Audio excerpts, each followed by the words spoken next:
Belezinha, boa noite, pessoal. A gente está aqui na nossa segunda palestra de 3, que a gente vai fazer sobre a formação do analista. Hoje a gente tem aqui o nosso professor Oséias, uma pessoa fantástica, deu aula lá na Uninter para a gente, acabou de escrever um livro, depois fala desse livro para nós, professor. É uma pessoa sempre muito acessível. E hoje a gente está falando sobre a supervisão e a troca entre pares, né, professor Oséias? Ele preparou um material bem interessante para a gente. Bom, a ECOS está começando agora. A gente, nesses últimos três meses do ano de 2025, a gente está tendo essas palestras relacionadas à formação do analista. Uma por mês. A gente teve um no começo do mês passado, tem essa com o professor Oséias, e teremos aí a última em dezembro. A gente vai ter uma pequena pausa, e já vamos dar início aí ao nosso calendário de 2026, tá? Então, primeiramente, bem-vindo a todos, boa noite. Eu espero que vocês aproveitem essa aula, ok?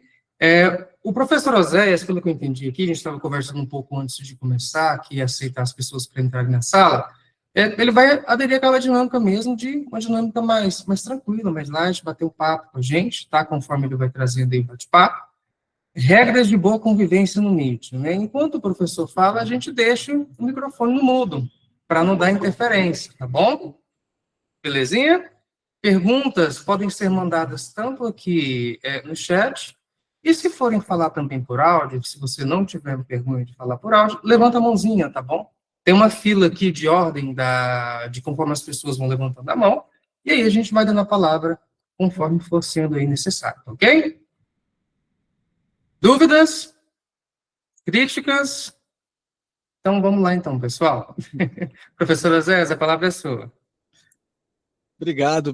Quero agradecer primeiramente o carinho, né, de todos vocês, agradecer o convite. É sempre muita responsabilidade você estar nessa posição, né, de poder contribuir com esse percurso formativo de nós psicanalistas, que é um percurso, como nós sabemos, contínuo, né? E assim, quero parabenizar também pelo início, né, dessa nova sociedade psicanalítica ex-freudiana.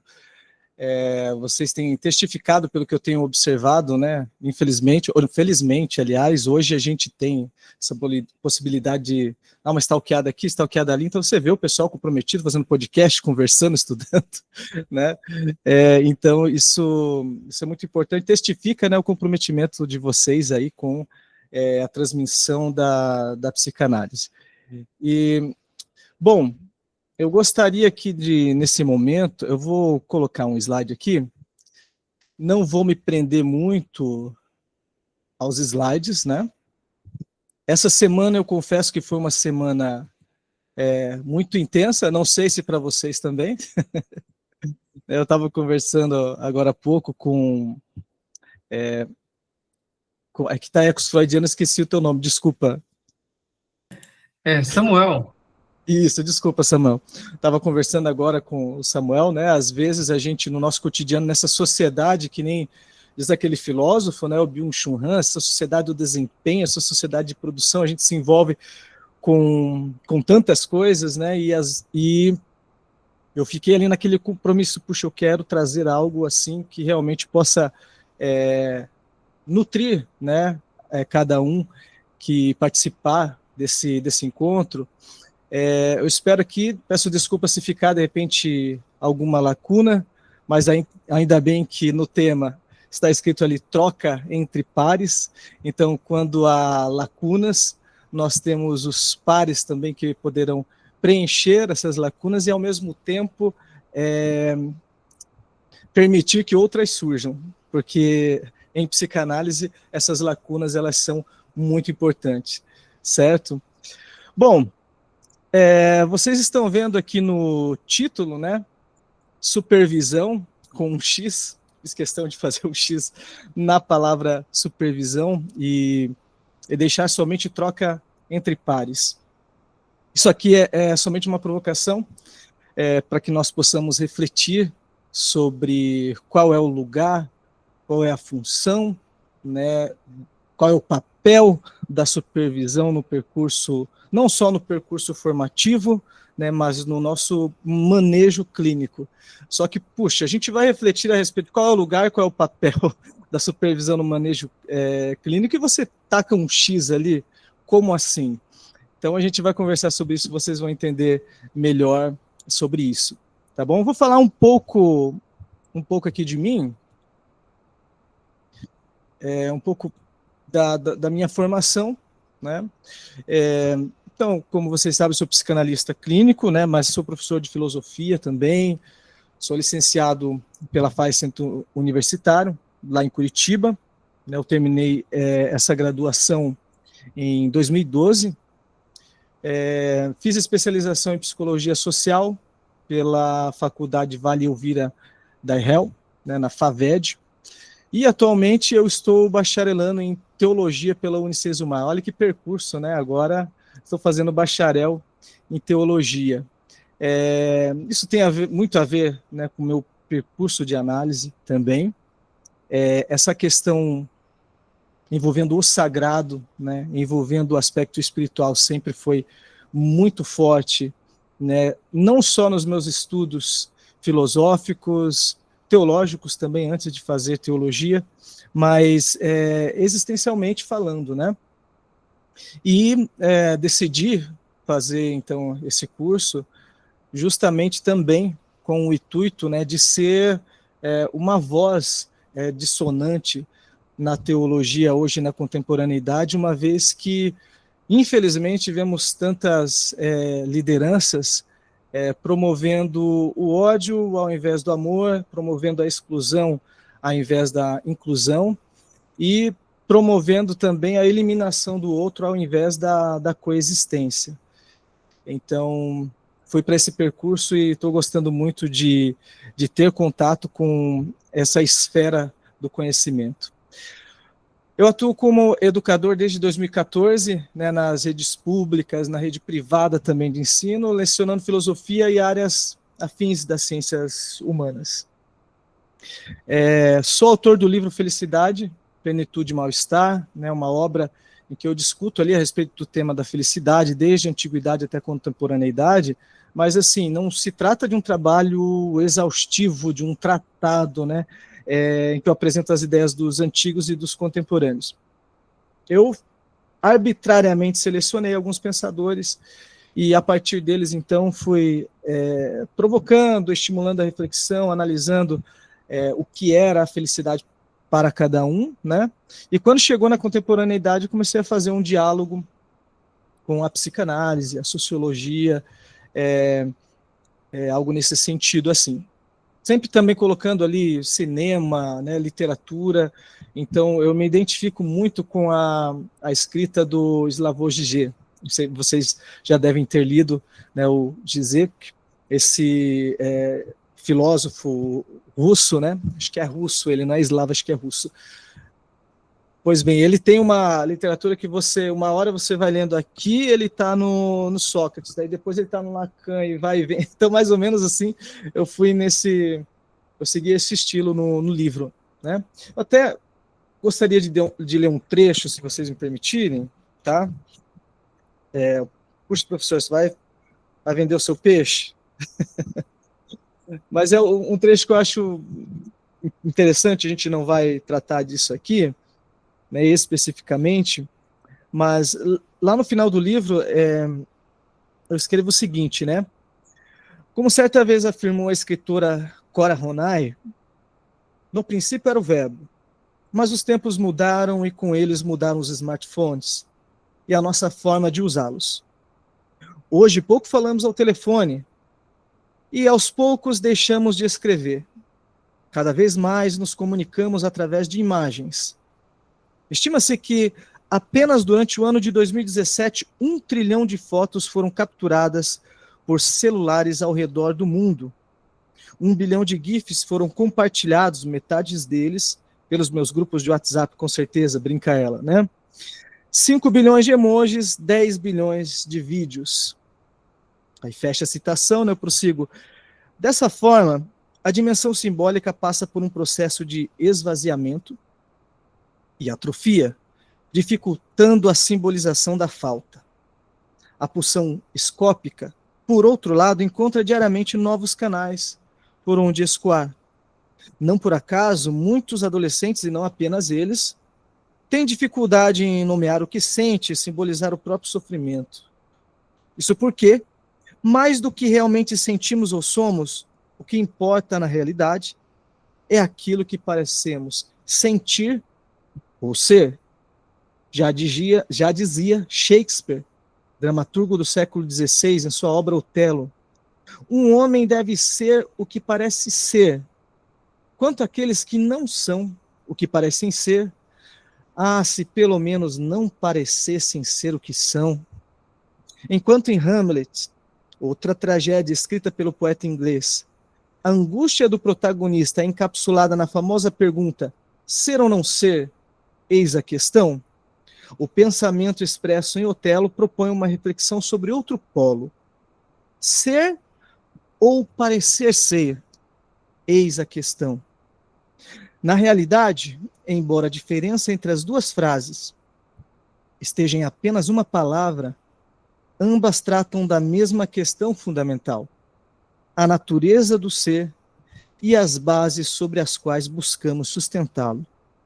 Nossa intensa relação com as imagens e com o ambiente virtual, em suas diversas formas, tem deixado marcas cada vez mais profundas na subjetividade de nossa geração, especialmente a partir da década de 2010. Vemos, mas não falamos. Tocamos, mas não sentimos.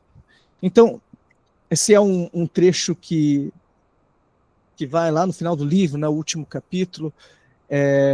Se trata de uma obra que diz respeito também às minhas próprias questões, né? Então, depois, se alguém se interessar, eu também posso passar o link para vocês, tá bom? Alguns até já adquiriram, eu quero agradecer o carinho, tá? Eu quero agradecer a ajuda, porque se trata de um trabalho independente.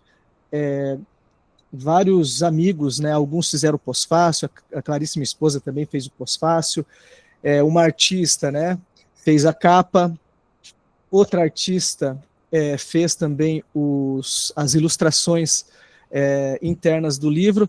Então é um movimento muito legal. Então, se você quiser escrever um livro, né, de forma independente, acho que é uma forma muito legal de você contar com os seus companheiros, suas companheiras, seus pares de interlocução para você escrever, beleza? E também, se você quiser orientação, dica para que você possa desenvolver, eu também estou à disposição, tá bom? Bom, continuando aqui, eu já falei, e também escrevi essa obra, né, sobre ética em psicanálise, com o professor Leandro dos Santos Amorim, né, professor doutor, a professora e doutora Gisele Rodakoski também, que vocês conhecem, né, todos eles doutores, eu de penetra ali, tá? Mas foi uma experiência muito legal, escrever sobre a ética em psicanálise. Eu tive como principal fundamentação teórica ali nesse material aqui o Lacan, mas é um material elaborado para plataformas digitais de ensino superior, né? Então não dá assim para a gente adquirir sob demanda, assim, tá bom? Mas participei também desse trabalho e eu desenvolvo, como vocês falaram aqui, né? Alguns alunos já tiveram contato comigo ali na Uninter, né? Mas eu desenvolvo, então, esse conteúdo voltado para o ensino superior, né, em diversas instituições, sempre com enfoque ali na relação entre teoria e prática clínica, coautor ali de outros materiais também. Então, pelo menos isso no que diz respeito à minha formação, né? Eu sou uma pessoa também que gosto muito de música, como dizia Nietzsche, né? Sem a música, a vida seria um erro, e eu acho que é bem assim mesmo. O violão, a minha esposa sabe, ele é um grande parceiro meu, porque quando eu estou triste, eu estou ali tocando, né? Ele está apanhando, Quando eu estou feliz, eu também estou ali tocando. Divido com esse meu objeto afetivo, né, os meus estados de espírito, certo? Tenho 2 filhos, né? Tenho um de 13 anos, outro que ele vai fazer 14 agora em dezembro, outro que fez 9. Então, aqui são fortes emoções aqui em casa. Muito bem. Eu quero ler esse trecho com vocês para a gente iniciar a nossa conversa a respeito, então, da supervisão e dessa troca entre pares. É um escrito intitulado, né, por Freud sobre o ensino da psicanálise nas universidades. Eu já vou adiantando que eu não vou mexer com o vespeiro, né, entrar propriamente numa polêmica, porque sabe que a palavra polêmica, em sua etimologia, lá no grego, ela já fala de guerra, né? Deus pólemos, guerra. Não necessariamente um deus, mas um daimon, né? Intermediário ali entre Deus e os homens.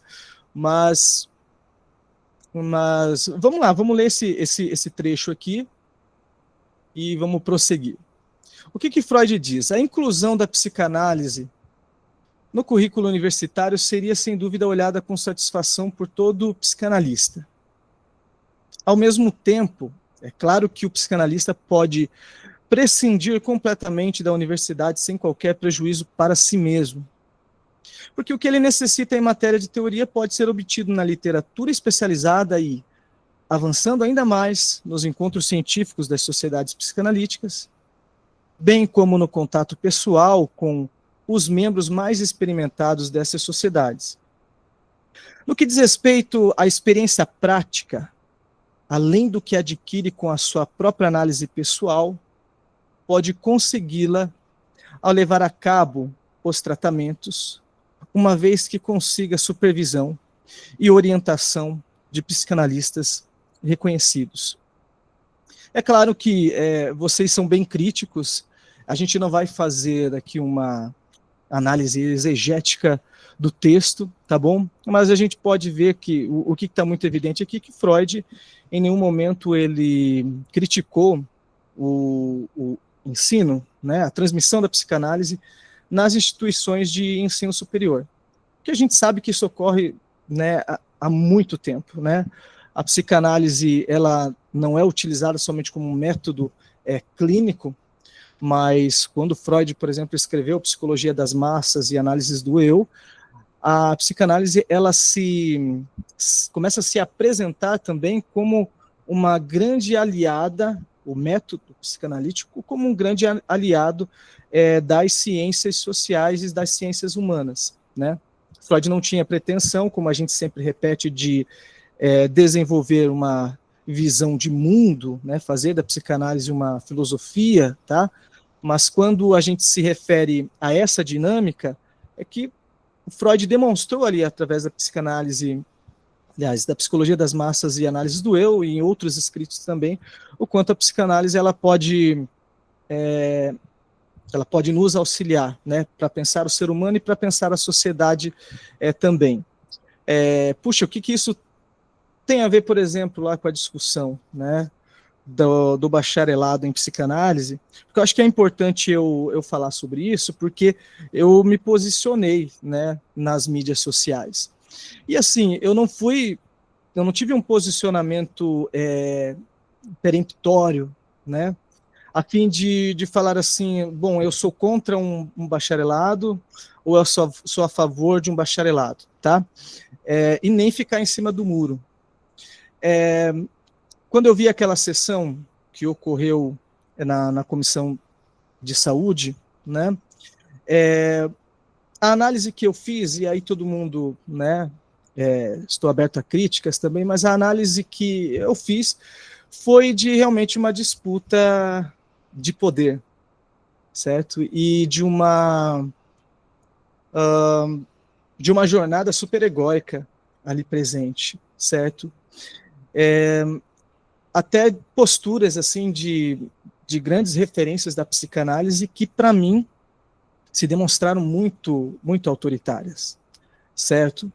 Então, o que está em jogo quando hoje a gente fala, né, da formação do analista, das sociedades psicanalíticas no Brasil e da presença, né, da psicanálise nas instituições de ensino superior, seja como um conteúdo de curiosidade, um conteúdo de especialização, ou até mesmo, né, falando em termos de bacharelado, a gente está diante de uma disputa realmente de poder. Existe um monopólio no que diz respeito ao percurso formativo, a oferta de um percurso formativo, né, para candidatos a analistas e a psicanalistas no Brasil.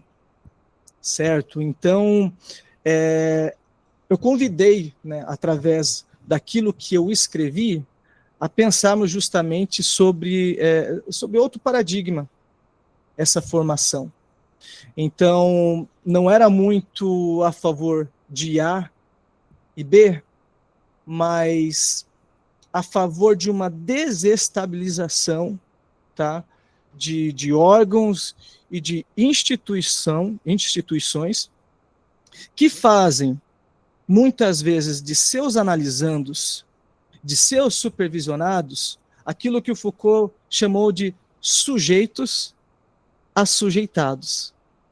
Essa relação verticalizada e não uma relação, tá, num plano de uma horizontalidade, que é o que eu vou falar com vocês. Então, eu não fui, é lógico, o único, quem sou eu, mas até mesmo o professor Érico Andrade, da Universidade Federal de Pernambuco, se não me engano, tá, vocês devem ter acompanhado, porque de tempos em tempos esse debate ele é reacendido, certo? Ele também se posicionou de uma forma crítica à crítica incisiva que era feita, né, ao curso de bacharelado. E ele é um psicanalista, ele também é pertencente às sociedades psicanalistas. Mas ele aproveitou o ensejo justamente para discutir a respeito da inclusão, por exemplo, né, nesses institutos de psicanálise, para discutir a respeito de ações afirmativas dentro desses institutos, também da questão de acessibilidade financeira. Ele dizia, num artigo que ele escreveu para o UOL, né, que muitas vezes você precisa dispor mais de um valor de um carro para que você possa fazer um percurso formativo a ponto de você começar a atender, né, e iniciar, né, o seu percurso formativo. Então, até promovi uma conversa com ele no Instagram, e foi uma conversa muito proveitosa, certo? Então, quando surge esse debate, justamente o que me provoca, me implica, é justamente essa relação de poder, né? Quem é que detém o monopólio de dizer como que o percurso formativo pode se dar, tá? E quem fala a partir de qual lugar? Fala a partir de qual posição, tá? Muito importante, eu acho que deixar isso pontuado aqui, tá bom? Vamos lá. Estou falando de poder porque não tem como eu falar sobre o papel da supervisão sem falar sobre poder.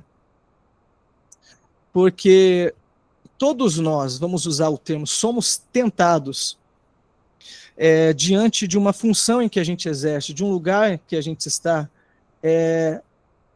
de abusar um pouquinho desse poder, né?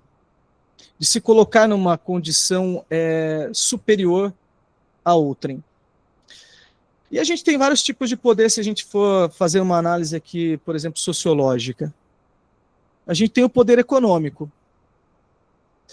Pensa no que o poder econômico pode oferecer a uma pessoa, o que ela pode conquistar com isso, tá? No primeiro momento que vem na nossa cabeça são bens materiais, são, carros, casa na praia, mulheres e tudo mais, homens, né? Um corpo que você quer, beleza. Só que tem outra coisa também, o poder econômico ele pode proporcionar corrupção, né? A gente pode comprar determinados políticos, a gente pode comprar determinados projetos, a gente pode comprar pessoas, né? A gente pode fazer com que pessoas mudem de ideia através do poder econômico que se tem. Mas às vezes você não possui um poder econômico, mas você dispõe de um poder cultural. Você é uma pessoa extremamente inteligente, você tem uma formação muito alta, de qualidade, gabaritada. Então, através desse poder cultural, você pode também exercer uma forte influência, tá, no meio em que você vive. Você pensa no poder que o intelectual pode ter? A gente viu isso no curso da história do Brasil, na história de diversos países, que o intelectual pode ter sobre um rei, né, sobre um presidente, sobre um prefeito, tá? Porque ele tem esse capital cultural. Tem o capital aqui, o poder social também. Você pode não ser uma pessoa com poder econômico, com poder cultural, mas você pode ser uma pessoa muito com um network muito amplo, você conhece várias pessoas, então, sabe, aquela brincadeira que a gente faz, olha, conheço um cara, né? Então, isso se refere ao poder social que se tem, né? Isso, o influencer digital é um bom exemplo disso.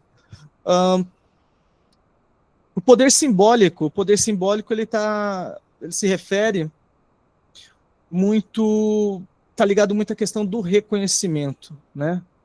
Do reconhecimento. Pensa num homem, tá? Em relação à sua mulher, em relação aos seus filhos, o papel que ele exerce em casa. Quando a gente fala de homem, a gente não está falando simplesmente de um gênero, a gente está falando de um lugar, né?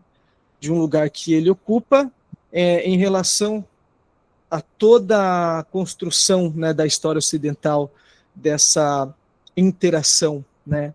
Homem com seu meio, homem com a mulher, ou seja, essa condição patriarcal, né? Esse mundo patriarcal. Então, quando a gente fala de patriarcado, por exemplo, a gente está falando do poder simbólico que o homem exerce, né, na sociedade. Um líder religioso também, ele pode não ter qualquer formação, mas uma vez que ele é reconhecido como escolhido de Deus, ele pode liderar milhões de pessoas, milhares de pessoas, e tem o poder de mudar a maneira dessas pessoas pensar, tem o poder de fazer com que essas pessoas tomem decisões que ele quer que elas tomem. Se eu não me engano, foi Jim Jones, né, na década de 90, Jim Jones, isso, que um grande líder religioso, que a partir desse poder simbólico, né, foi capaz de influenciar 2.000, um número nesse sentido, pessoas a se suicidarem, tá bom? Olha a dimensão e a força do poder simbólico. E daí tem o poder de campo também, que se refere justamente a uma posição, né, que você ocupa. Eu sou um presidente, a partir dessa posição eu exerço um poder. O Rodrigo está falando ali que teve escândalo do Osho também nos Estados Unidos da América. Olha, esse eu não estou por dentro. Interessante, eu vou pesquisar depois. Então esse poder de campo, no campo aqui, está relacionado justamente a isso. E agora, né, nós, que lugar de poder a gente ocupa? Alguns aqui podem ser simplesmente supervisionandos, pode ser supervisores, certo? Alguns estão ainda num percurso formativo, não se autorizaram, né, a condição de psicanalista, estão nesse processo, tá? Mas todos nós ocupamos uma condição de poder. Mas é preciso, tá, lançar um olhar crítico nesse conceito que nós temos de supervisão, justamente para que a gente, eu não gosto, né, de colocar essa palavra, né, mas vamos usar ela emprestada aqui, para que no nosso percurso, no nosso manejo, a gente venha realmente ter autonomia, desenvolver com autonomia, ou melhor ainda, né, com singularidade, certo? Então, eu vou deixar aqui o slide na primeira tela. E eu falei para vocês, né, que a semana foi intensa. Então, para que eu não perdesse aqui o rigor, tá? Eu escrevi o que nós conversaríamos hoje, mas vou fazer uma leitura bem tranquila com vocês, num tom de conversa, tá? Se vocês quiserem me interromper, pode me interromper. Eu sou meio distraído, meio atrapalhado aqui, tá bom? Mas vamos conversar sim. Eu vou procurar ficar atento aqui ao chat, beleza? Então, como eu falei, eu não quero desenvolver uma troca, uma fala a partir de um plano de uma verticalidade, né, mas de uma horizontalidade onde todos nós ocupamos, né, o lugar de sujeito suposto saber. Sujeito suposto saber. Acredito até que a gente pode mudar o título, como eu fiz, né? Vamos colocar um X na supervisão e só deixar troca entre pares. Só que daí eu não quero dizer assim que a partir de hoje, tá? A gente tem que extirpar a palavra supervisão do nosso léxico e dizer assim, olha, não, o termo supervisão é errado, tá? Não, muito pelo contrário, eu só quero que a gente entenda, talvez contribuir, né, para que venhamos a entender essa palavra sobre um outro mote, sobre um outro prisma, tá bom? Então, antes de chegarmos nisso, eu quero estimular aí a imaginação de vocês. É uma sexta-feira à noite, hoje é sábado, mas pense que é uma sexta-feira à noite.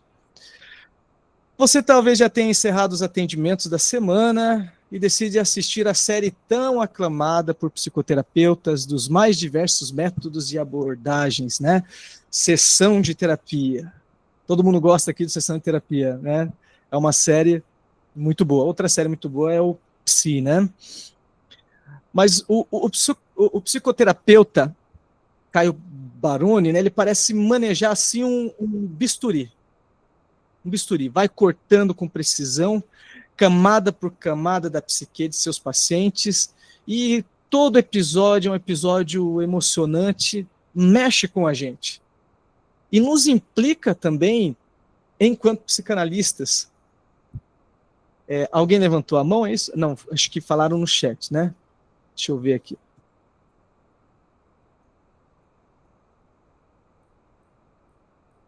Aí o pessoal gosta da sessão de terapia, muito bom.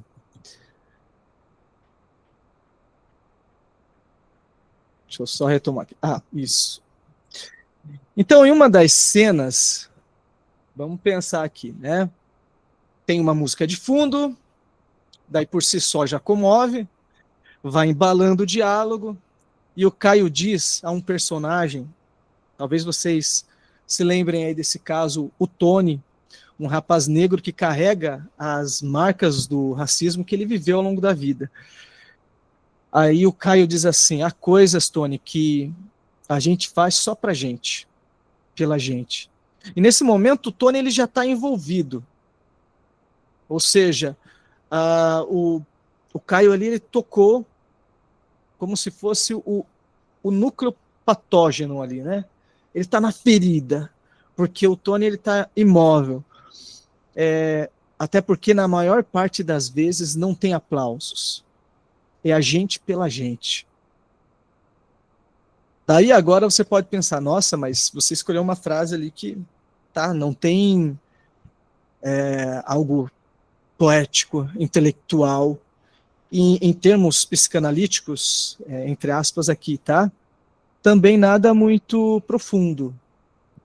É que tem um conceito na psicologia social que eu acho interessante, inclusive, que fala que é o viés retrospectivo. Que quando um fenômeno ele é explicado, ou ele ocorre, ou quando um conceito é dito, depois que ele se desdobra, ele é tido como óbvio. Nossa, isso é óbvio. Ou não é tido como algo assim profundo, complexo. Então, no momento ali da análise, isso que foi dito, por mais simples que de repente possa parecer, porque o simples ele tem uma importância capital, né, no manejo clínico, por mais simples que possa parecer, mudou o entendimento do Tony acerca do seu sofrimento e da relação que ele tem com as outras pessoas e com o próprio racismo. Beleza, mas vamos continuar aqui a imaginar, né? A essa altura, você também já está em lágrimas. Aqui, alguém é chorão, tá?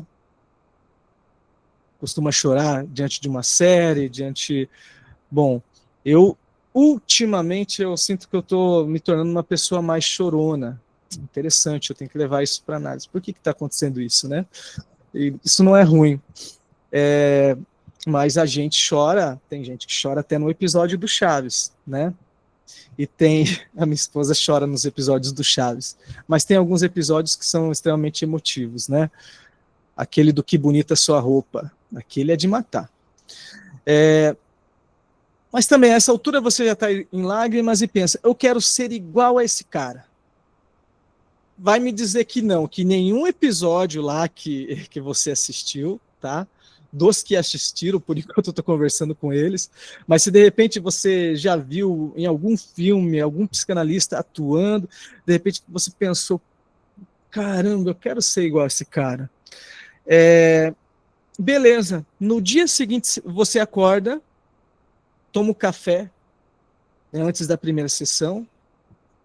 Eu coloquei no dia seguinte, mas o dia seguinte é sábado, né? A não ser que você atenda no sábado, mas pode pensar que na segunda-feira.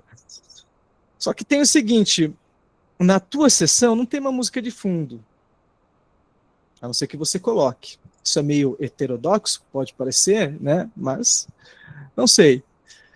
Aí parece que você não dormiu bem, mas você vai para a luta. Logo o paciente diante de você está bocejando, e você sente que ele não vê a hora daquela sessão acabar. Isso nunca aconteceu com ninguém aqui, eu tenho certeza, né? E vamos ser sinceros, né? É o analisando que não vê a hora da sessão acabar, e você também não vê a hora daquela sessão acabar. Porque parece que está truncado. Alguma coisa não vai, está travado. O consultório ou o Meet, se o seu atendimento for online, não parece ser tão instigante quanto aquele episódio de sessão de terapia. A sessão parecia travada, você se deparou simplesmente com a realidade, né? E a sessão se encerrou desse modo, você conclui que de fato não é tão bom quanto o Caio de sessão de terapia. Onde estou errando? O que eu devo fazer ou dizer a esse meu analisando que tão angustiado? Onde que eu posso encontrar a resposta? Aí assim a gente se vê diante de um contexto muito comum em que o psicanalista se autorrecrimina. Ah, não, o psicanalista não se autorrecrimina. Vamos fazer um outro exercício. Pensa aí nas grandes referências de psicanálise do Brasil, que você vê na Casa do Saber, que você vê no Instituto ESP, que você vê em grandes palestras e grandes referências. O que você pensa dessas pessoas? Você pensa que um episódio como esse não ocorre? No primeiro momento, sim, né? Que a gente chega, inclusive, a pensar, passa na cabeça de muitos a fantasia que eles não têm conflitos internos graves, intensos, que eles não têm perguntas, certo? Mas a gente está fazendo com eles o que a gente está fazendo com o Caio Baroni aqui, do filme, tá?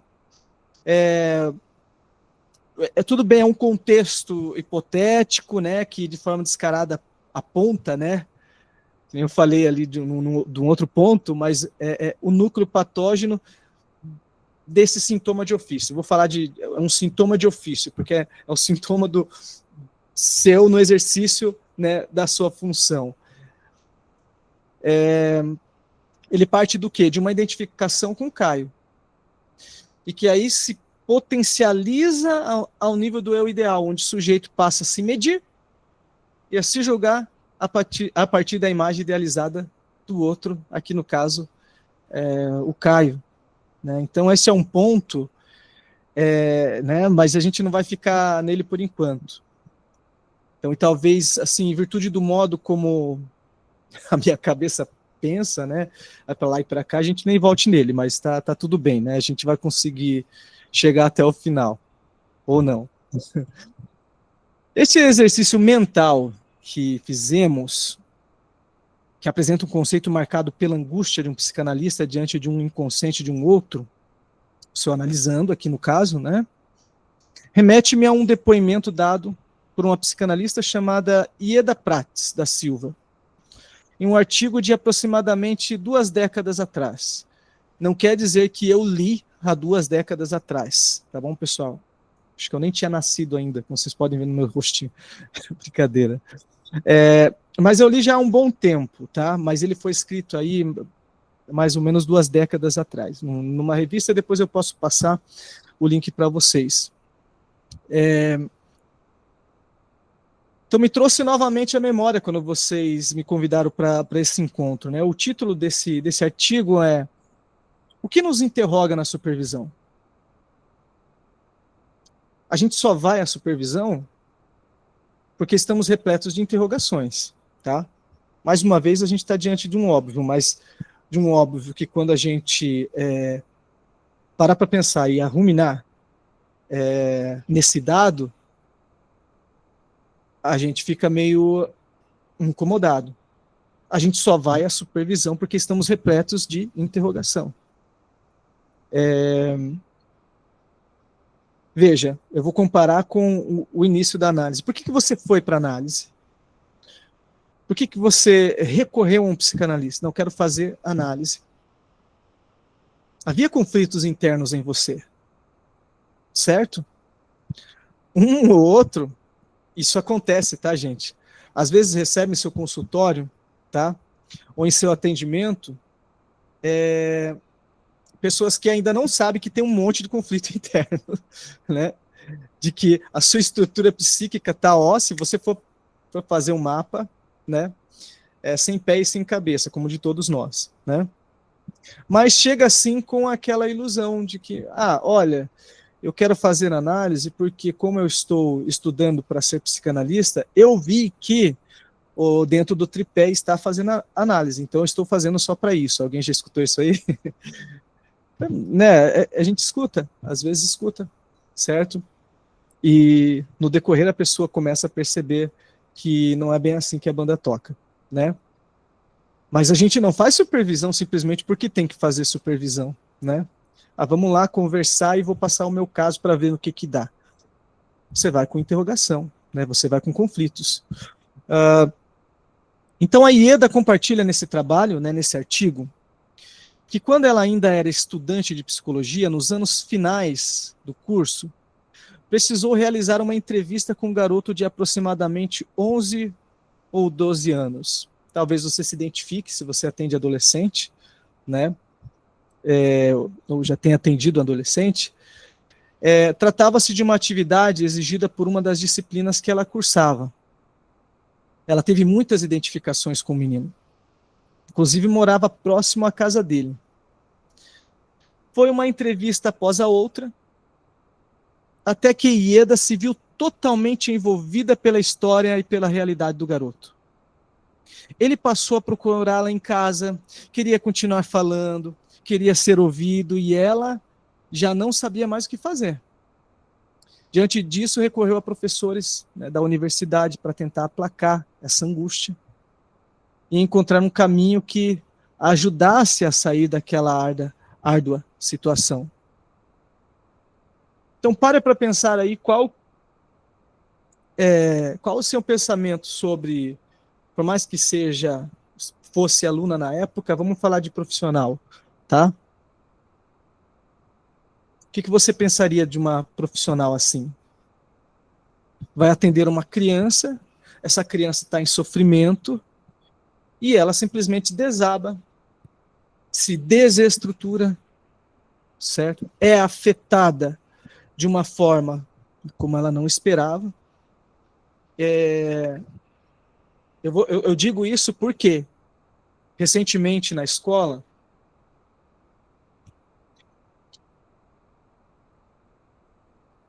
foi uma psicóloga do núcleo regional, acho que para ouvir, não sei, não me lembro se alguns alunos, um aluno, e ela chegou chorando depois na diretoria, e nós professores ficamos sabendo, né? E a primeira coisa que eu fiz realmente foi promover um julgamento, né? Eu disse, meu Deus, mas que profissional despreparada, foi o que pensei, certo? Que profissional despreparada. Ela atendeu os adolescentes que estavam em sofrimento e depois foi na diretoria, ela chorou e voltou para casa. Depois eu não sei nem mesmo se ela voltou.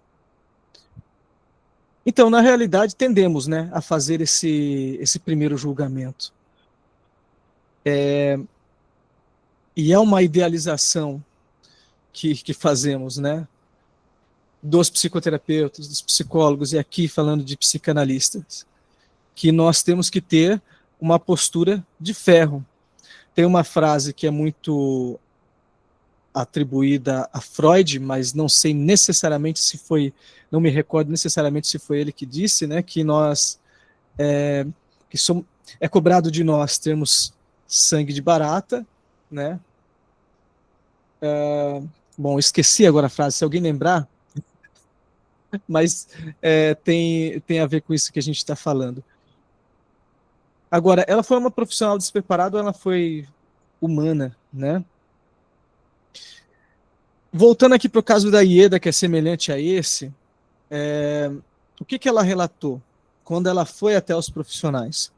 Quando eu comecei a falar da situação do menino, que me parecia ser de muito sofrimento, caí em prantos. Senti-me envergonhada por aquele choro e pela minha inaptidão, pela minha dificuldade de lidar com a situação daquelas entrevistas, pela incompetência de executar o trabalho da disciplina de forma profissional. Profissional, ela colocou aqui entre aspas. Uma das professoras que não era psicanalista, logo depois de me ouvir, disse que esperava que os anos de formação em psicologia não me privassem disto. Aqui ela chamou de sensibilidade, de capacidade de se emocionar e de se deixar tocar pelo sofrimento alheio. Então veja, ela recorreu, né, a esses professores, ela não esperava essa fala de uma professora, tá? Ela esperava de repente uma repreensão, porque ela não foi profissional, como ela colocou aqui. Lembra da autorrecriminação do analista? Isso não significa, é lógico, a gente não está dizendo aqui que diante de todo sofrimento do seu analisando, diante de todo caso que você receber, você vai chorar e você vai ser tocado dessa maneira. A gente está falando de um caso em específico e de uma psicanalista no início aqui do seu percurso, psicóloga também, né, fazendo a universidade e cumprindo com o que seria uma mera atividade burocrática acadêmica, tá bom? Então, neste momento, vemos ocorrer uma supervisão em ato. Veja que não ocorreu nenhuma dinâmica com a qual a gente está acostumado, não começou com, olá, tudo bem, eu gostaria de apresentar o caso do fulano de tal. Não. Ocorreu, se desenvolveu a partir de um pedido de socorro de uma jovem analista em percurso, como a gente falou, em que a contratransferência lhe dá uma calorosa saudação de boas-vindas. Boas-vindas, né, a esse mundo da psicanálise. Então, eu quero fazer uma observação, né? utilizei o termo contra-transferência, então para a gente não deixar uma ponta solta aqui, pelo amor de Deus, né? Eu denominei essa afetação de contra-transferência, mas se você quiser, você pode objetar. Discutível, tá bom? Porque se a gente analisar aqui esse contexto à luz do psicanalista argentino, o Henrik Hacker, por exemplo, a gente pode dizer que se trata de uma identificação empática. A empatia, tá? Isso pode acontecer com qualquer um, essa identificação empática, certo? Eu não preciso ser um analista para eu ter empatia por alguém, pelo sofrimento de alguém, tá bom? E pode ter sido isso, né, segundo o Hacker, que ocorreu. Mas para que haja contra-transferência, necessariamente você precisa de ser capaz dessa identificação empática. Então, um certo ponto seria a contra-transferência ali numa condição mais germinal, por assim dizer, tá? Então, a identificação empática, ela é uma tendência natural nossa, né? Então a gente pode compreender o fenômeno que a Ieda viveu dessa forma, porque, segundo o Hacker, né, nessa perspectiva, você não tinha ainda uma relação bem definida de analista e analisando entre ela e a criança. Ela foi fazer uma atividade acadêmica, certo? E ela foi afetada, ela sentiu empatia, sentiu essa identificação empática, mas ainda não se tratava, né, de uma contra-transferência, por assim dizer, porque ela seria algo mais complexo, né, nessa perspectiva. Não sei, se pode concordar, discordar disso, tá?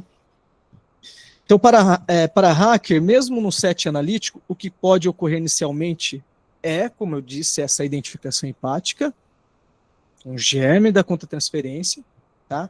Já a contra-transferência é algo mais complexo, que abrange um conjunto de reações conscientes e inconscientes do analista em relação ao paciente, tá bom? Mas só para uma observação sobre o termo contra-transferência.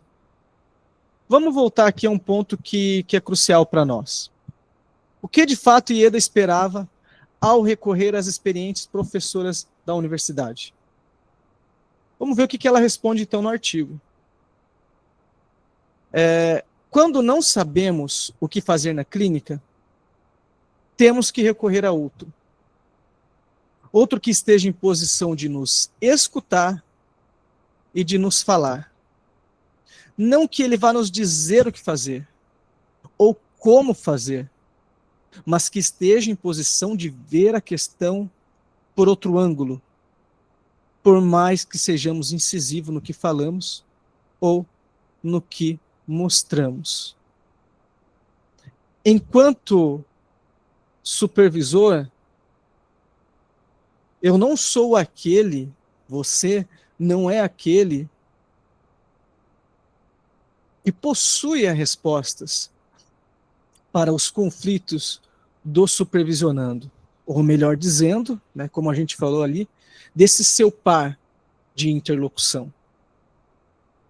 Mas, a partir desse encontro, né, de dois inconscientes, respostas que podem ser cruciais, aliás, perguntas que podem ser cruciais, questionamentos que podem ser cruciais para o analisando em questão, elas surgirão. É claro, muitas vezes, eu não estou falando só de perguntas, mas de certas pontuações, porque olha o que foi pontuado ali, aquilo foi entendido, né, como uma supervisão. A gente pode entender como uma supervisão, mesmo não estando dentro daquele cenário burocrático que a gente falou, tá? Técnico, sentado, um de frente para o outro, tá bom? Mas veja o que aquelas psicólogas pontuaram para ela. Aquela afirmação fez com que ela analisasse, então, a situação a partir de um outro lugar, tá? Então, não se trata de uma relação de poder. Alguém gostaria de falar? Pode falar. Tranquilo? Então tá bom. Ó, esse movimento que Silva descreve mostra bem o papel da supervisão. Ela nos desloca, ela mexe com o nosso modo de escutar. No caso de Ieda, a angústia diante do impasse com o garoto foi justamente o ponto de virada. O momento em que ela percebeu que o saber não está todo de um lado, que escutar também é se deixar afetar. Veja quanta coisa começa a surgir, quanta coisa começa a aparecer a partir de uma troca que Ieda tem com uma pessoa que é mais experiente do que ela. Mas veja que a maneira como essa pessoa se dirigiu a Ieda, você percebeu que não foi de uma forma autoritária, não foi de uma forma fria, não foi de uma forma, eu sou o Senhor, você é o assujeitado, como em algumas ocasiões a gente acaba vivenciando. Mas foi justamente de um parceiro para o outro, dizendo que eu não esperava que tudo que você aprendeu te privasse da sua humanidade e da sua sensibilidade. Como a gente falou de série, a sessão de terapia, né, tem a supervisão que o Caio, por exemplo, faz com o Davi, que exemplifica muito bem isso. O Caio, olha que interessante, quem não assistiu eu vou ilustrar aqui, né? O Caio, ele está tendo dificuldade num atendimento com uma mulher. Ele fala de outros casos também, mas o que leva, se eu não me engano, a supervisão com o Davi, certo? É justamente o atendimento que ele faz de uma mãe. E o Caio, o tempo todo, na sessão, sabe o esforço que ele despende em fazer com que aquela relação seja de um superior e de alguém que é inferior. Alguém subordinado. Esse é o esforço do Caio. Eu não me lembro o capítulo, mas você pode pesquisar lá e você vai perceber. E o esforço do Davi, que é um psicanalista mais experiente, é de nivelar a condição dos dois. Certo? Às vezes, quando vamos à supervisão, nós já chegamos neste lugar. Neste lugar, a partir da autorrecriminação que eu falei. Tá bom? Pode falar, Patrícia. Oi, professor. Boa noite. Tudo bem? Boa noite. Tudo bem. Esse seu relato me atravessou deveras. Recentemente, eu acompanho um colega e ele também atende. E ele chegou na análise, né, comigo, bem desestruturado por causa de uma supervisão. Era uma supervisão em grupo, e parece que ali houve essa dinâmica que o senhor traz agora na sua fala, de realmente uma dinâmica de poder. E que acabou, assim, de certa forma, extrapolando um pouco o aprofundamento teórico, a questão do manejo do caso. Parece que foi, assim, uma arena, pelo menos foi a descrição dele, né? E desde esse dia, eu devo confessar que eu comecei a pesquisar um pouco sobre outros modelos de supervisão mesmo, buscando um amparo teórico, metodológico. E eu me deparei, algumas semanas atrás, com um artigo do Daniel Kupperman, com uma outra pessoa que agora eu não lembro o sobrenome, eram dois que escreviam, né, que ele falava do modelo de supervisão húngaro, né, e que ali as contribuições de Ferenczi, né, e também um pouco endossado pela Vilma Kovacs e o Michael Balint. E no artigo, ele trazia assim, esse enfoque para esse modelo de supervisão interativa, bem mais empática e realmente da ordem da experiência, né? Onde a experiência clínica do analista que estava trazendo o caso, né, principalmente analistas de informações, elas eram tratadas de uma forma central para a questão, né, até mesmo da aprendizagem da prática, né? Então, isso tem, assim, não só gerado um atravessamento, mas também até uma curiosidade de pesquisa. Uhum. Eu achei extremamente interessante como tem muitas supervisões. Isso. Eu fiz aula de tarô com ela me deu um Que são workshop. Eu tirei tarô para você, ou foi pro dia? É aquela. Eu tirei para de está. Pessoal, tenta manter o microfone desativado.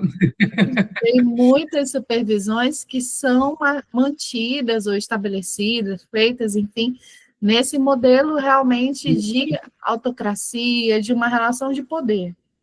Sim, isso, perfeito. E assim, você trouxe um ponto importante, porque às vezes essa postura autocrática, como você falou, nem parta do próprio supervisor, né? Numa supervisão em grupo, você lá tem os supervisionandos, e às vezes acontece, né, de um querer, vamos falar no português simples, um querer mostrar que sabe mais que o outro.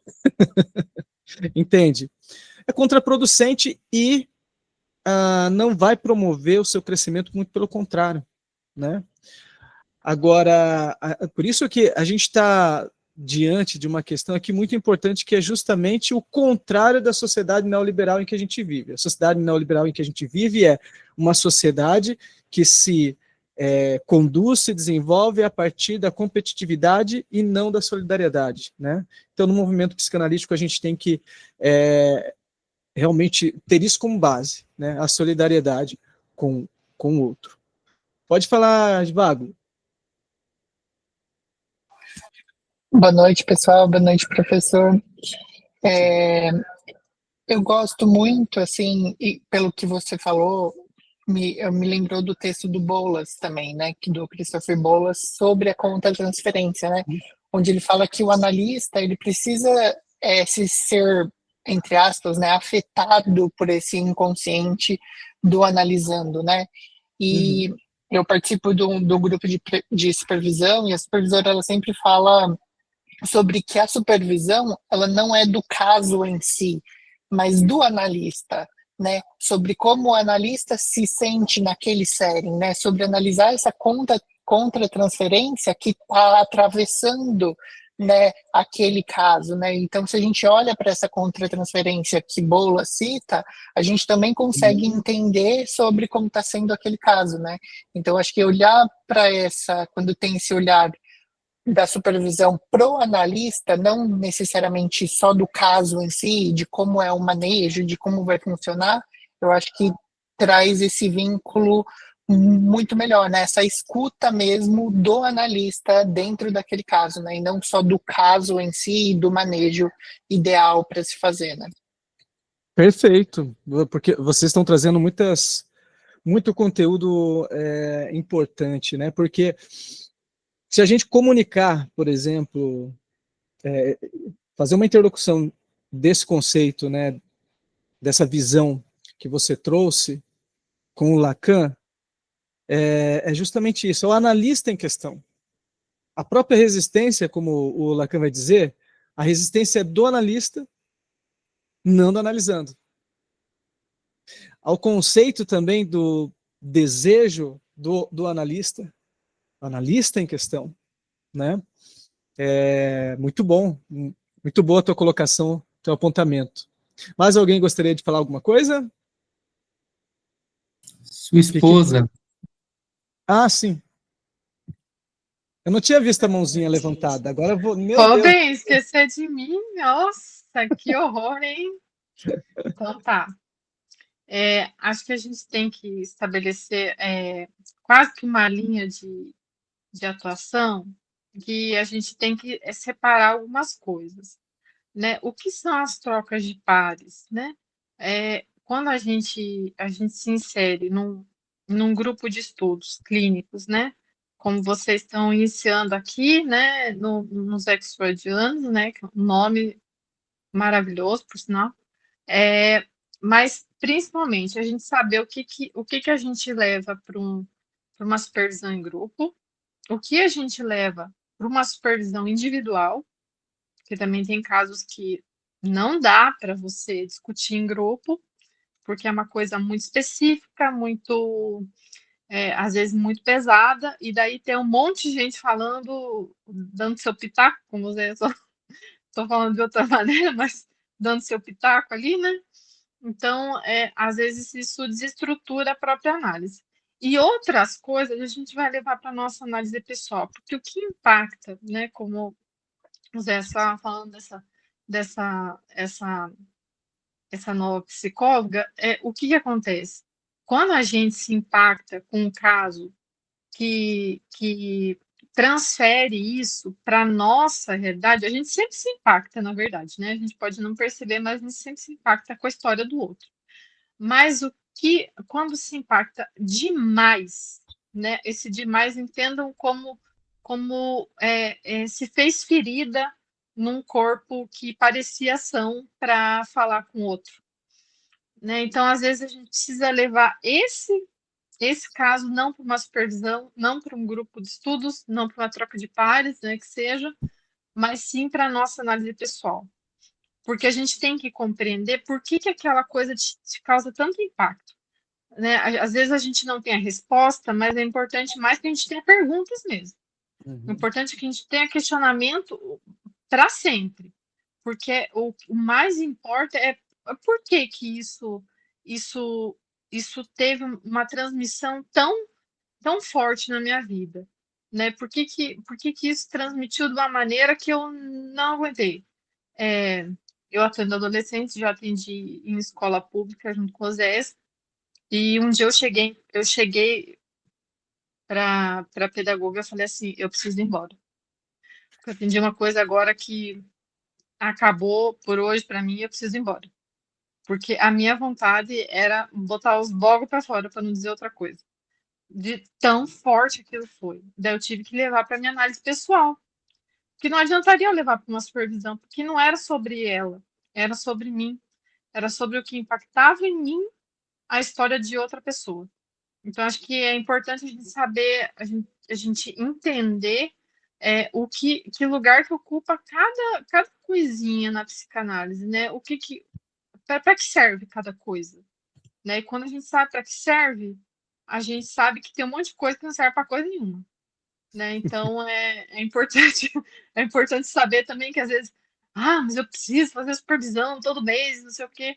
E às vezes você chega lá, paga uma supervisão super cara, né? Porque a gente está falando aqui do capitalismo selvagem mesmo, e a gente chega lá, paga uma supervisão super cara, e chega na frente lá do outra pessoa que é um outro que supostamente sabe mais que você, e você simplesmente não tem nada para falar. Mas você tá lá desesperado porque você precisa fazer uma coisa que está escrito lá e que você precisa daquilo. Então, se você precisa, isso cabe do campo da tua análise pessoal, não é do campo da supervisão. Era isso. Muito bom, muito bom. Quer falar, Samuel? Não, vou ser breve, porque a colocação do Clarice foi fantástica, né? Porque cirúrgica, como o pessoal está falando no chat, porque existem atravessamentos que acontecem ali na clínica que são muito singulares no que tange a própria subjetividade do analista mesmo, assim. Então, uma identificação, como, por exemplo, a moça do artigo, né? Uhum. Que conversa foi essa? Por que isso atravessou ela dessa maneira? Não é sobre experiência, é sobre um atravessamento que ela sofreu ali com aquela história, com aquele ser, com aquele fato, né? Então, o que isso despertou em você? Então, a gente traz para a supervisão algo muito mais da ordem do manejo clínico, da compreensão clínica da coisa, assim, em um sentido largo do termo, enfim, da compreensão da coisa. Mas, quando a gente está falando de um atravessamento muito específico, muito singular no analista, isso tem que ser levado para análise pessoal, né? Porque você, antes de ser um analista, você é um sujeito, né? Você é um ser humano. Isso. Não, perfeito. E eu estava falando da série lá, né, e falei da supervisão, né, do Caio com o Davi. O Caio, ele não procura supervisão, ele procura análise. Ele não vai para ser supervisionado. Entra dentro de tudo isso que a gente falou aqui, que a Clarice também colocou.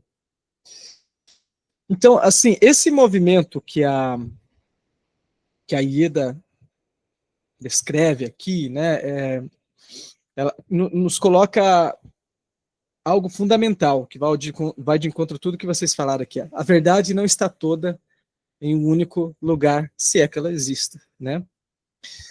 Escutar, o que é escutar? É você sustentar a incerteza. É você escutar que você está nesse entre-lugar, onde algo novo pode surgir.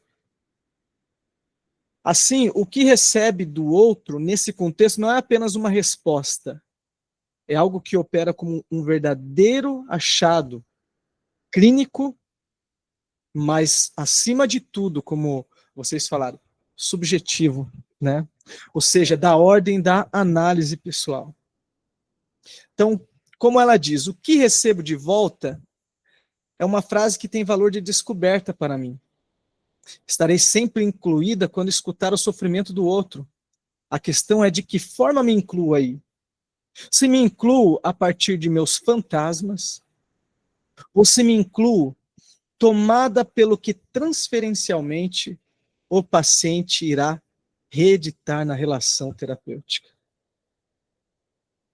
Achei interessante isso, né? Como que você se inclui aí, né? Nesse lugar, nesse entre, ou nessa relação transferencial a partir dos seus próprios fantasmas?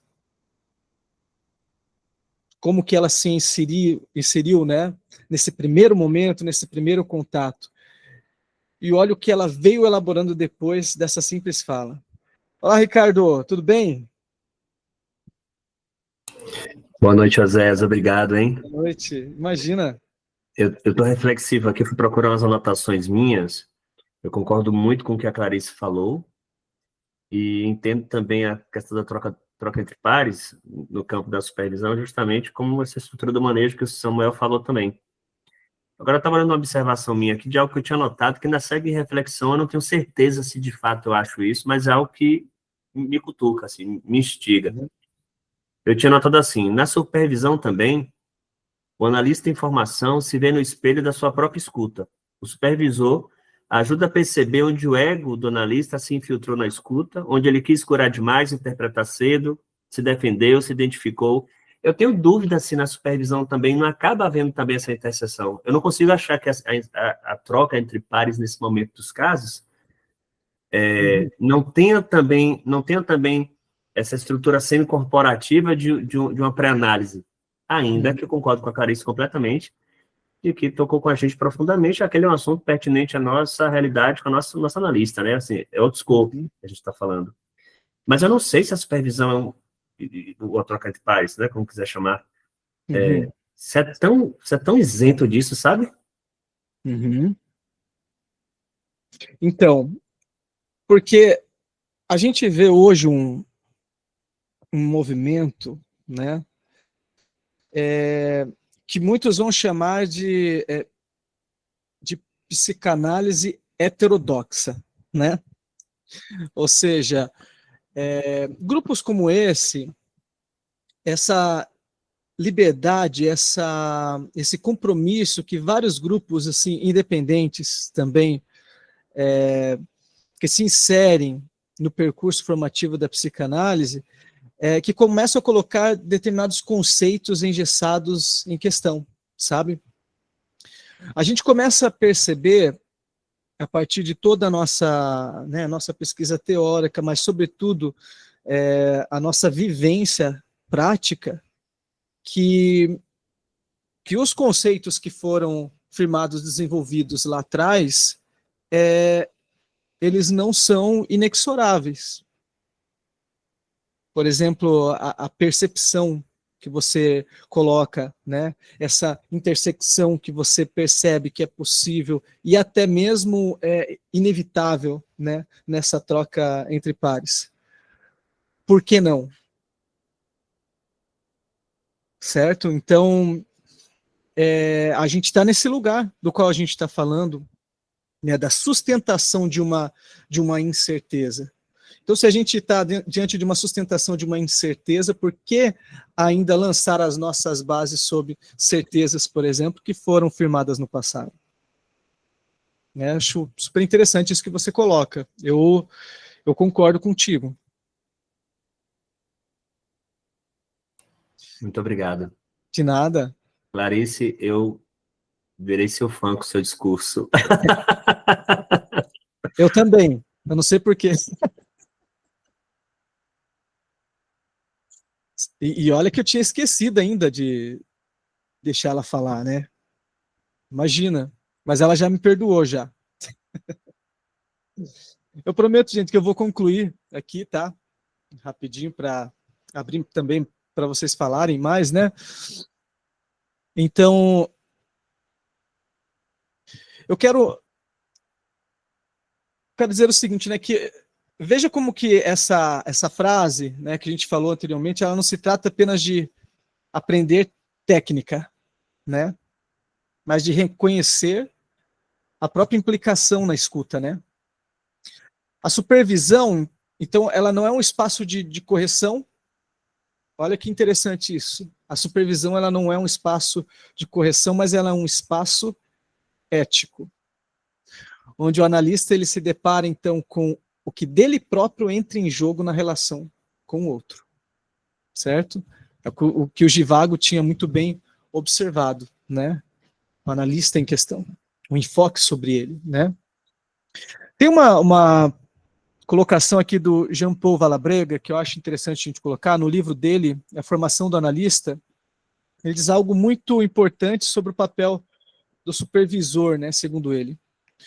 Os analistas quartos, ele utiliza esse termo, né, os analistas quartos, porque você tem o analista e o analisando, né, o analista com o seu analista, e tem o analista e o supervisor, que seria o analista quarto, tá? Tem por função descobrir uma vida ou via de acesso ao candidato e ajudá-lo a identificar os pontos de contato e a interferência de sua prática com a sua própria análise. Voltamos nesse ponto, né, em que o Jean-Paul Valabrega fala ali na formação do analista. Então, veja como que essa ideia ela muda tudo, né? O supervisor, como a gente falou ali, ele não está para corrigir, mas ele está justamente ali de uma certa forma para ajudar o analista, ou aquele que está no percurso, como no caso da IEDA, né?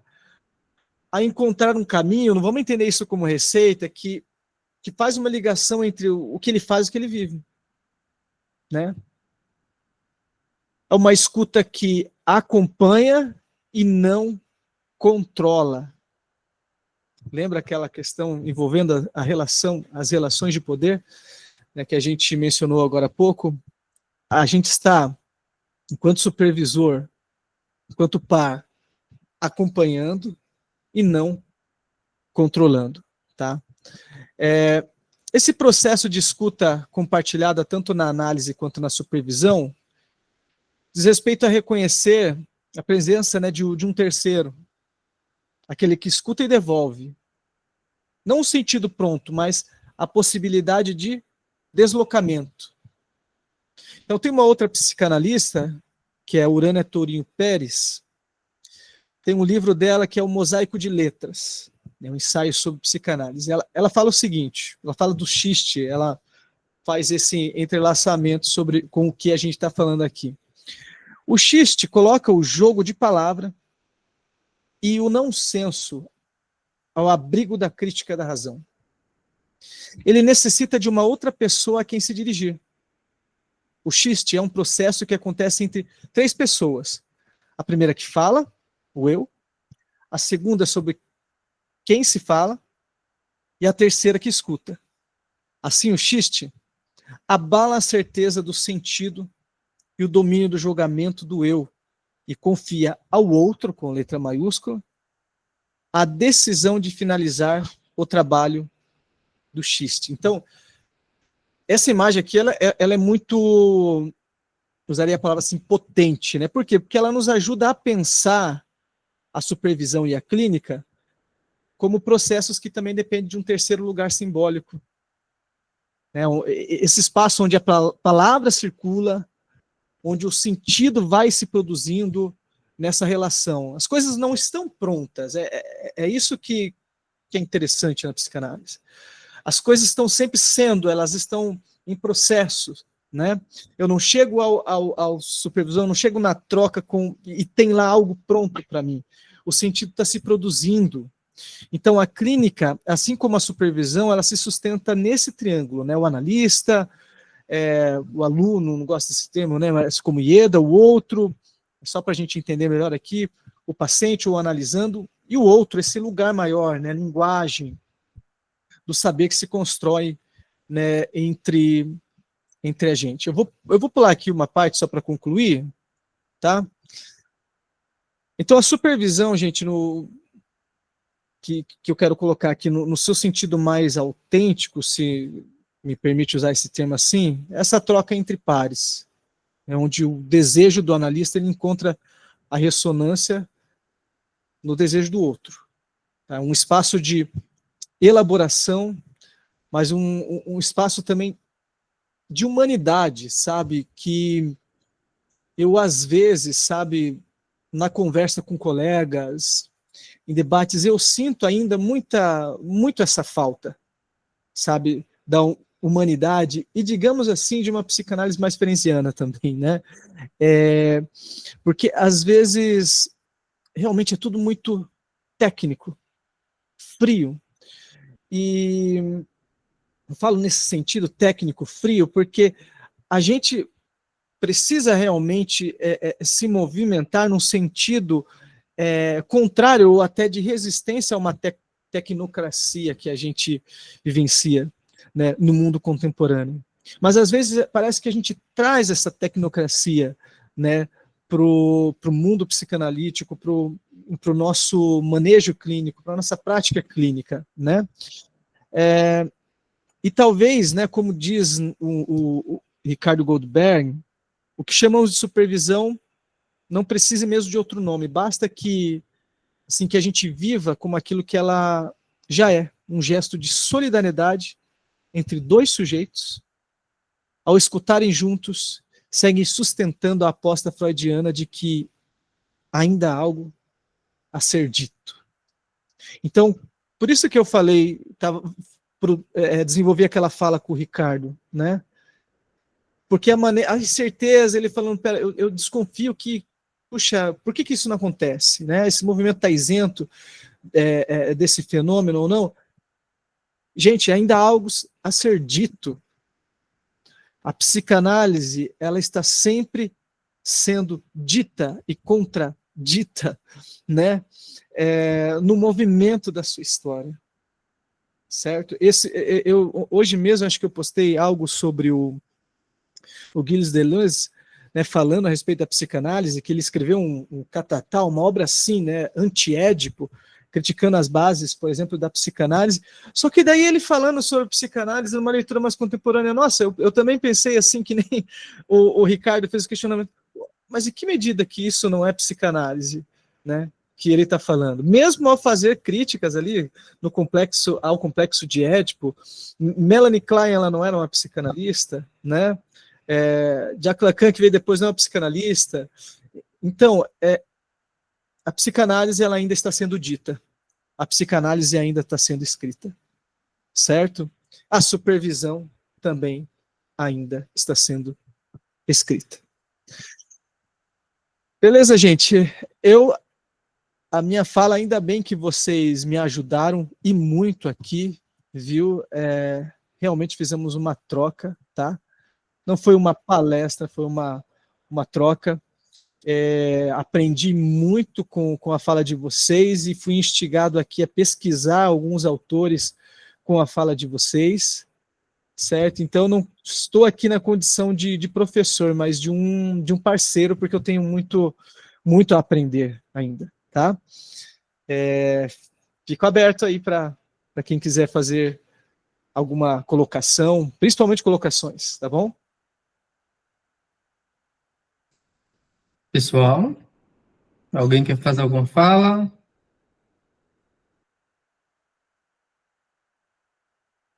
Vocês estão me ouvindo? Então, acho que eles estão pensando, isso que aí me dá medo. Aí me dá medo. Quando começa a pensar, Enquanto vocês vão pensando, professor Oséias, eu quero, não estou finalizando, tá, gente, mas eu quero desde já agradecer a sua presença aqui conosco, tá? Eu vou agradeço. compartilhar aqui, vocês estão vendo aí?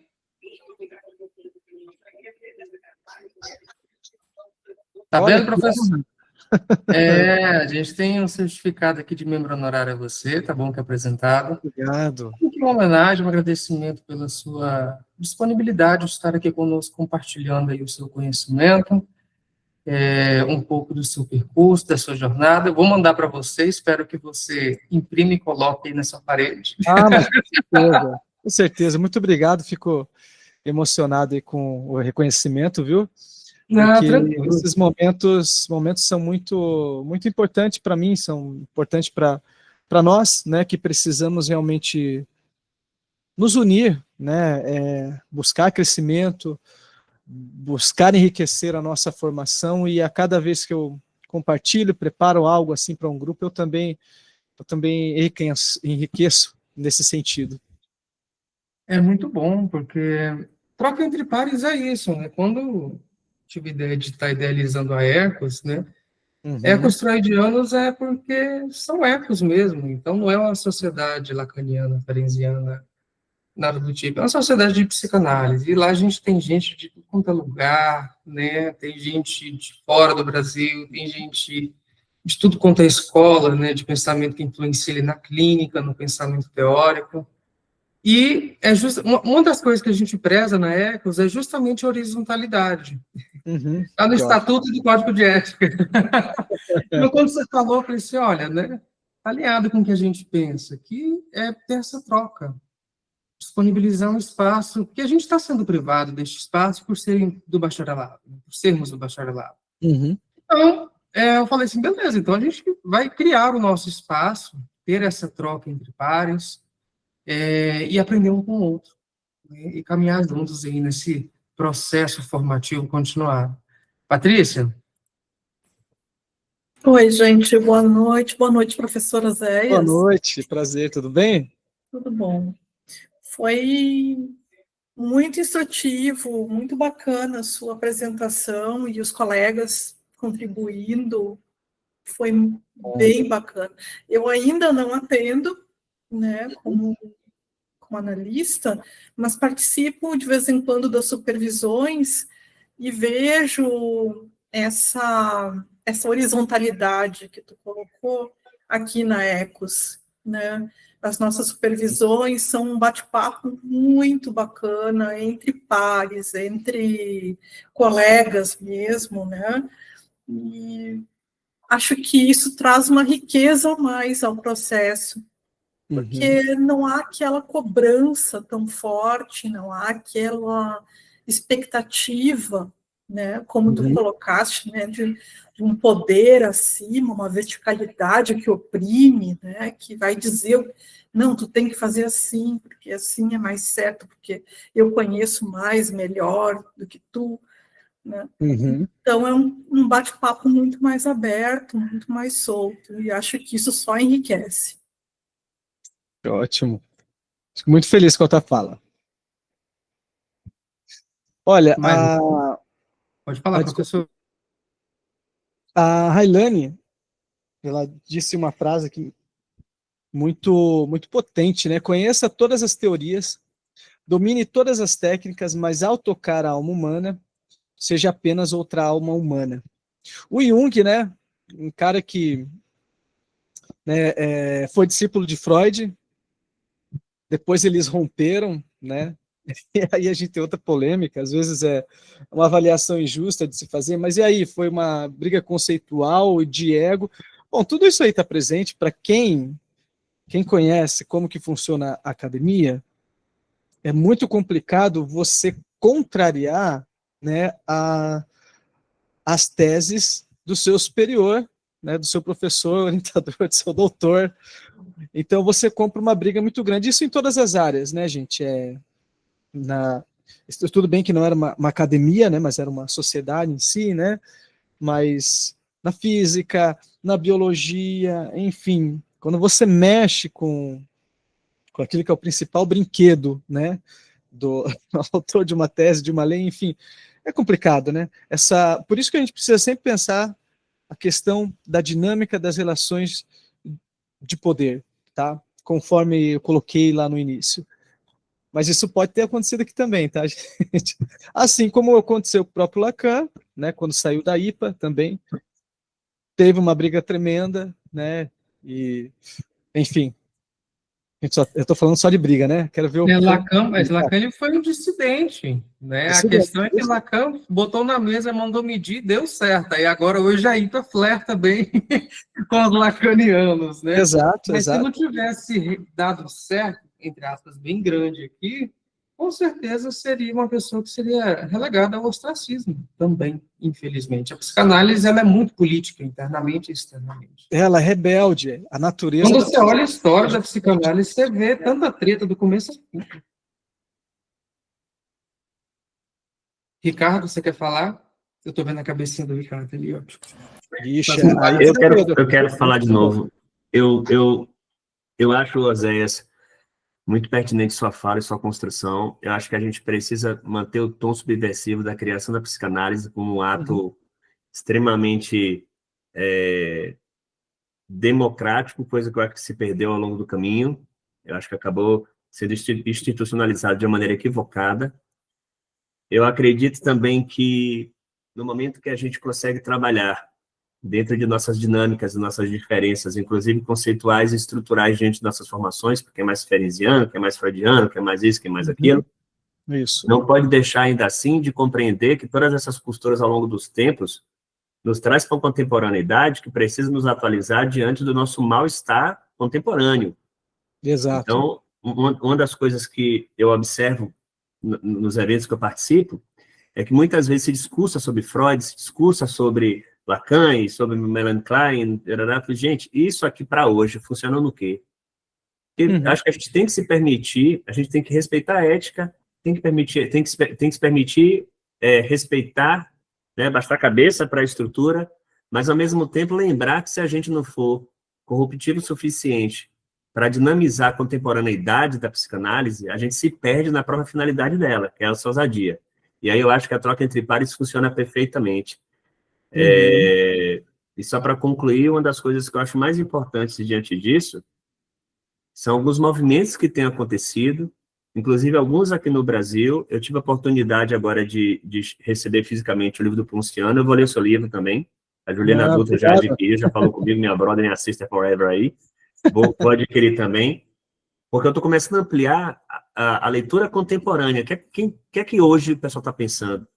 E uma das coisas que eu vi no trabalho do Ponciano junto com o Carlos e por aí vai, é assim, olha, o tripé é o tripé, mas na nossa contemporaneidade a gente já conseguiria puxar, por exemplo, 5 bases em vez de 3. Teria mais 2 coisas contemporâneas que ele dinamiza.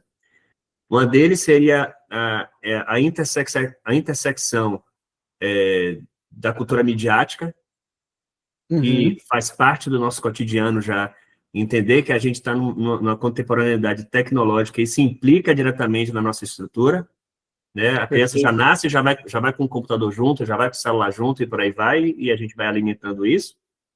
E a outra parte que ele cita é sobre a ruptura de alguns conceitos. Aí eu vou para a Rafa, que é minha sister forever também, uma dinâmica inteligentíssima, quando ele fala assim, ok, o falo é um elemento simbólico e estrutural diante disso, mas a gente precisa contemporaneizar, trazendo lá de trás essa estrutura fálica para uma época vitoriana, uma época cientificista, positivista, e ver aqui se esse falo se encaixa totalmente como justificativa para a nossa Constituição contemporânea.